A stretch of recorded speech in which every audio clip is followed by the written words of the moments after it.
Okay, so this could be huge. Look what's happening. You can read all this if you want. But basically what it's saying is that basically servers, like online servers for Mice and Monsters, will get an upgrade.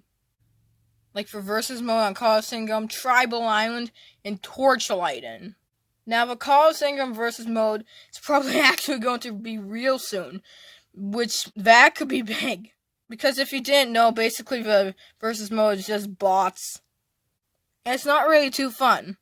But if they're going to make it real, which they might, that would be really cool.